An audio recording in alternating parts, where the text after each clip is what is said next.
lui-même, qui prie, connaît les procédures pour construire une maison, tu penses qu'il va premièrement prier pour toi pour que tu aies ta maison?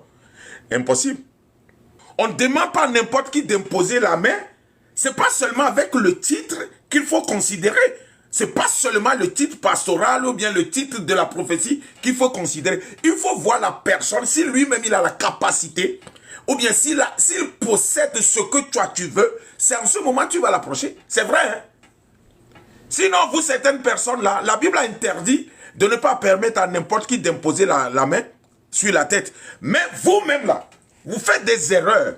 Vous permettez à ce qu'on vous impose les mains bizarres et que vos bénédictions, les restes que vous avez là, il y a des gens qui sont dans la souffrance pour ces restes-là, qui soutirent maintenant le reste. Et voilà, tu marches à pied. Tu ne sais même pas ce qui se passe. Il y a des pasteurs même qui sont hyper pauvres financièrement. Et les gens viennent à l'église avec des voitures. À un moment donné, ces voitures-là, les gens commencent à les vendre. Et vous ne savez pas pourquoi. Parce que le gars là même n'en a pas. Donc, il ne peut pas prier pour que vous ayez encore d'autres surprises de voitures. C'est pas possible ça. Le plan même c'est quoi? Écoutez, si la personne prie pour toi, pour que tu arrives à construire une maison, et si lui-même qui prie connaît les procédures pour construire une maison, tu penses qu'il va premièrement prier pour toi pour que tu aies ta maison? Impossible. La prière va s'adresser premièrement en sa faveur. Et si lui gagne, c'est après cela qu'il va s'engager pour celui qui va l'approcher de prier pour. Vous entendez que ces pasteurs, ces évangélistes, ces prophètes, ce que je dis ici, attention, hein, pour certaines personnes même qui prient pour vous, qui n'auront jamais l'occasion de gagner la richesse ou bien n'auront jamais l'occasion d'acheter une voiture, c'est vos voitures spirituelles qu'ils soutirent maintenant et vous marchez à pied. Si vous réclamez des prières, mes frères, mes soeurs, mes papas, mes mamans, il faut savoir là où y aller. Tu veux acheter une maison, tu veux construire une maison, demande à la personne même, est-ce que lui-même là, ou bien si tu ne peux pas l'approcher, le demander, il faut faire des enquêtes. Tu lui demandes si lui-même il a une maison d'abord. Comment je ne peux pas avoir deux de ce téléphone-là, et je te dirai que je vais te donner ça. Ou bien je n'ai même pas le moyen d'acheter un autre téléphone et je te promets que je vais te donner ça demain. C'est pas possible ça.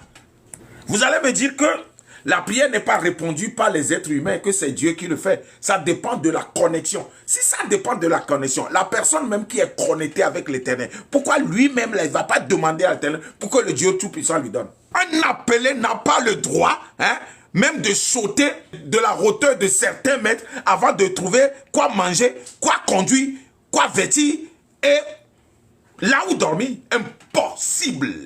Un homme de Dieu, quelqu'un qui est appelé, est subventionné par son Dieu. Vous courez seulement derrière les titres. Tout le monde peut se lever aujourd'hui et dire, je suis devenu pasteur. Quelqu'un peut être appelé, mais le mail là, tu l'as trouvé où? C'est des remarques que vous devez commencer à faire. Hein. Déjà, si la personne est appelée, il y a certaines choses qui se déclarent en sa faveur immédiatement. Hein. Moi, le premier jour, j'ai commencé à prêcher là. Dans mon propre ministère, je vous donne les témoignages. Déjà, il y a une vieille qui était venue me donner sa propre voiture. Je me rappelle plus de cette année. Juste pour me déplacer. Et vous savez ce qui s'est passé? Les fidèles qui étaient dans l'église en ce moment-là, tout le monde commence à imiter le pasteur, c'est-à-dire tout le monde commence à m'imiter et les gens commencent à acheter des véhicules. Jusqu'au jour d'aujourd'hui. C'est le premier jour que j'ai dû acheter mon premier terrain, c'était un demi-lot. Et quand je suis venu montrer le papier à l'église, j'ai demandé à l'église de venir toucher et que vous aussi, vous aurez la même bénédiction. C'est en ce moment, tous ceux qui m'entouraient commençaient à avoir des maisons, leurs propres maisons. Quand ça commence à multiplier de mon côté, les maisons des fidèles aussi commencent à se multiplier. C'est comme ça la chose marche. Si je n'ai pas quelque chose, je ne peux pas donner ça à quelqu'un.